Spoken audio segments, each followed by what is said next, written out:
అని. అంటే ఇప్పుడు ఓల్డ్ ఈజ్ గోల్డ్ అంటాం కానీ బట్ దాన్ని ఆడియన్స్ తీసుకుంటారా లేదా అనేది కూడా ఒక డౌట్. సో మీకు అనిపించిందా తీసుకుంటారా ఆడియన్స్? 100% ఒక మంచి ఇప్పుడు suppose like a film like Kantara అనుకోండి. Okay, Kantara is a folk tale. అది ఎప్పుడో జరిగిన సినిమా, ఐ మీన్ ఎప్పుడో జరిగిన కథ ఆ ఫోక్ టైల్ లాగా తీసి ఆ వరల్డ్కి మన వరల్డ్కి అస్సలు సంబంధం లేదు.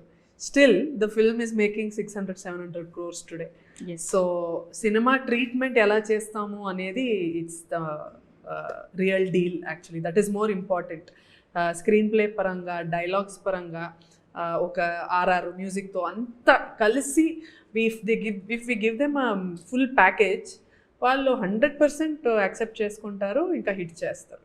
అండ్ కృష్ణలు ఇలా తిరిగి వచ్చిన కాలం అనగానే ఒక డిఫరెంట్ ఏదో ఉంది లోపల అని చెప్పి ఒక క్లారిటీ అయితే వచ్చింది. బట్ ఈ టైటిల్ని ఫిక్స్ చేసినప్పుడు మీకేమనిపించింది? సో అందులో నా క్యారెక్టర్ ఎలా ఉంటుంది అని ఏమన్నా క్యూరియాసిటీ? లేదు, యాక్చువల్లీ ముందే చెప్పేశారు. ముందే యాక్చువల్లీ టైటిల్ ఫిక్స్ అవ్వలేదు. ఓకే, సినిమా చేస్తూ in fact one good thing about Devan ఏంటంటే అంటే ఓపెన్గా అందరితో డిస్కస్ చేస్తారు.